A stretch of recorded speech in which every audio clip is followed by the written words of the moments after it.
सुहृदं सुलभं सुखदं स्वनुजं च सुखाय ममोघशरम् अपहाय रघुद्वहमन्यमहं न कथञ्चन कञ्चन जातु भजे।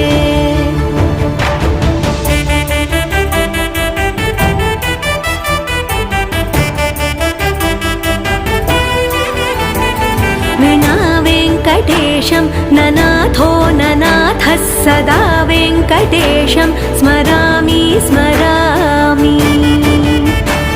हरे वेङ्कटेश प्रसीद प्रसीद प्रियं वेङ्कटेश प्रयच्छ प्रयच्छ।